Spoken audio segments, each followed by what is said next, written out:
What if everything you believed about the world was flipped, literally upside down? One of the things that always pops out is the map that you have behind you. Everybody asks me about the upside down map. There is no upside down from outer space. Do you ever get the feeling the developed world is just pulling further and further ahead in some ways? I think the United States of America is the most underdeveloped country in the world. And I think a lot of people are fearful, asking, will AI take my job?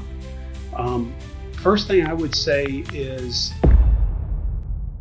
In this episode, I'm talking to the former chief scientist at Kimberly-Clark, who has a very peculiar map on his wall. Why does that matter? Because questioning basic assumptions might be the only way to unlock AI's biggest opportunities, especially in so-called developing markets. And there's one surprising takeaway that might change the way you see your own business forever. Let's dive in. Thanks, Pete, for joining us today for today's episode of AI Unhyped. So you had an amazing career going through the ranks of both Dow and Kimberly-Clark, becoming a chief scientist, and now kind of you're building on those experiences into other ventures, I would say. So before we jump into some of those things, I guess one of the things that always pops out when speaking to you is the map that you have behind you. Which is a kind of different perspective on the world than most people are used to. So maybe you can tell us a little bit about the map. Yeah, sure. No, thank you for having me. It's great to see you, Dino, and I really look forward to this conversation. But you're absolutely right. Everybody asks me about the upside down map, and it's called the What's Up South map, if you want to look it up on the internet.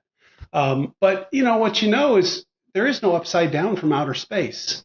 And what I really find intriguing about this map is how many times in our life do assumptions become quote unquote facts and actually become the paradigm in which we see the world.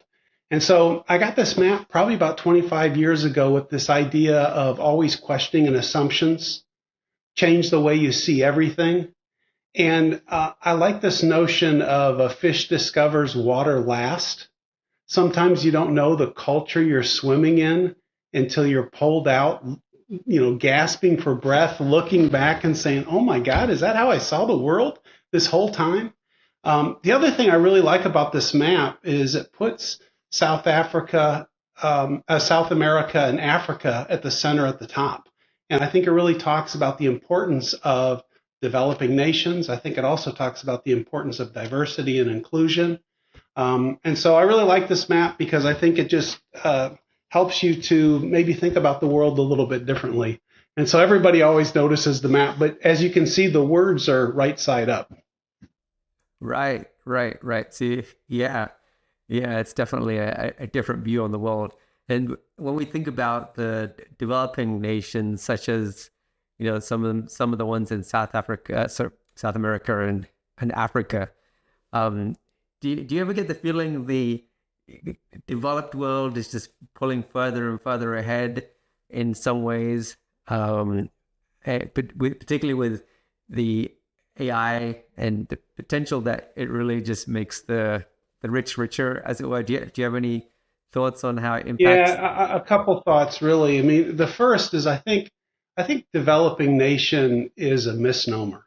I've traveled all around the world, and I think in reality, these are thriving economies that the West just doesn't understand. And so they get labeled as developing countries.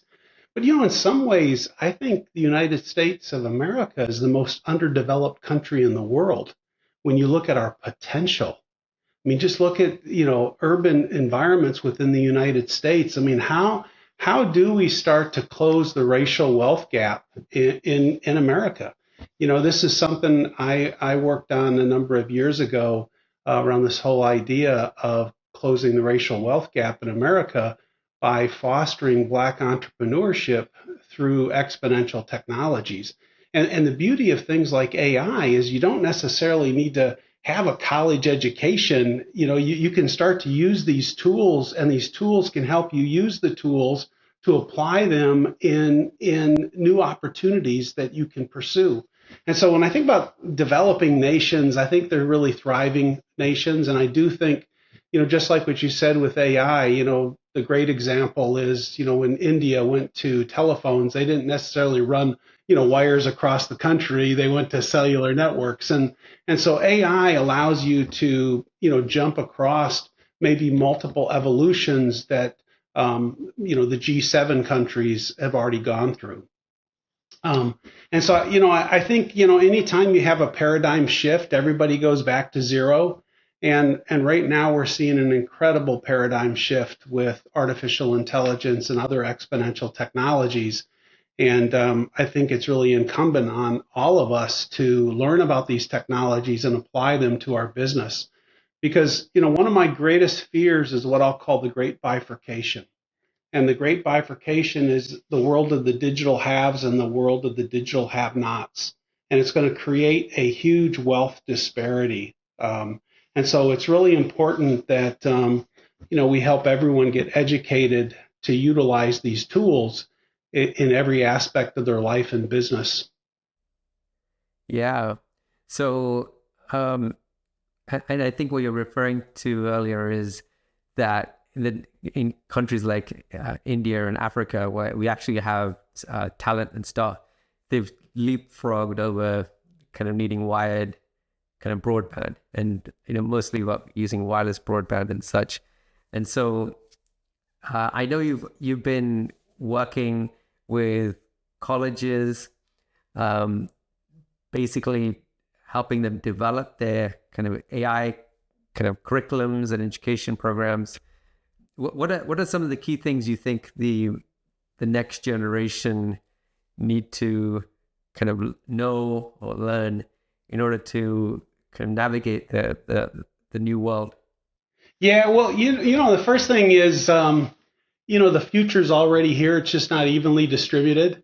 So I think it's important to get outside of your comfort zone and see where the future is already happening and find ways to really get outside your comfort zone and embrace more of a growth mindset. And I think when I think about AI and I think about the next generation, I think what's really important to understand, and I think a lot of people are fearful asking, will AI take my job?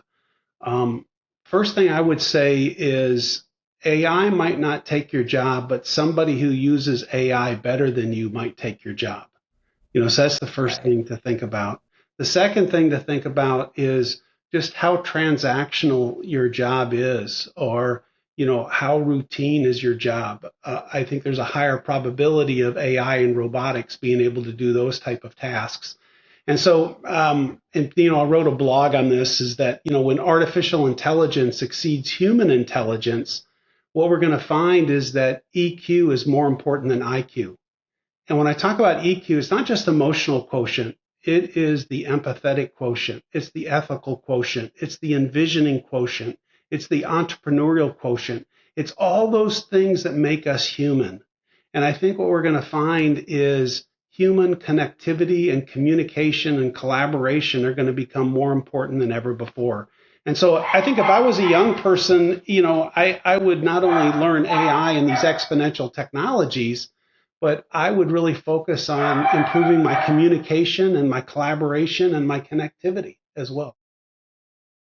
Sometimes I think about the industrial revolution and how before that, human labor or animal labor, muscle labor was really kind of a premium, and a lot of work centered around that. And with AI, the potential is some of the intellectual labor kind of becomes similarly automated. And so it feels like there was a shift in value from kind of being strong and being able to kind of move things around in a production line to essentially the kind of intellectual work. We saw the creation of desk jobs and things like that. And so if we see a similar thing with the automation of intellectual labor, I think what you're saying is there's the EQ, the emotional kind of elements and other elements. do you have any sense of what that type of job looks like in the future? Do we all just turn into salespeople or counselors and that type of thing? What do you think? What do you think that looks like? Yeah, I think we feel like we're going through some of the greatest changes in all of human history. But if you were to wind back the clock to, let's say, just 1890, right, from 1890 to 1920, everybody in 1890, so many people were actually working on farms and in rural communities. But from 1890 to 1920, we saw the advent of electricity, the telephone, Right. the automobile, the airplane. Albert Einstein in 1905 wrote his papers that laid the foundation for quantum physics, solid state physics, and the atomic bomb. I mean, you think about those incredible changes that took place in the early 20th century. And we're going through something similar, kind of between, 1980 and 2025. We're seeing the advent of nanotechnology, synthetic biology, artificial intelligence, quantum computing, additive manufacturing, blockchain. So we're going through a very similar period of time. My point is I think people living in the 1890s that were working on a farm couldn't even envision the manufacturing job and the white collar jobs of the 20th century. And I think about it this way. Every industry in the 20th century was built on oil, electricity, and steel. And today, data is the new oil. Artificial intelligence is the new electricity, and robotics is the new steel. And I think in the 21st century, what we're going to see is there's only going to be two types of companies. Those companies built on data, AI, and robotics, and those companies that are completely out of business, right? So I think the new jobs are going to be around understanding data, managing data, utilizing data, using that data in artificial intelligence, whether those, it's agentic AI, robotic AI, and creating automated systems. And so I think there's going to be new types of jobs that are going to be created, again, that we can't even envision. So I don't think jobs are going to go away, but I think it's going to be just as transformative as moving from the farm in 1875 to working at IBM in 1975. It's Right. going to be that Right. kind of transformation that we're going to go through over the next decade or two. So, yeah. So sometimes when I think about our kind of clients at kind of Pre-Scouter and the folks, there a lot of them are running kind of manufacturing companies. And if you visit these manufacturing facilities, they're using a lot of machinery, some of which are several decades old, and it's hard to imagine that you can really make AI and robotics work to kind of get through all. There's always like a lot of tacit knowledge and a lot going on. You almost need to.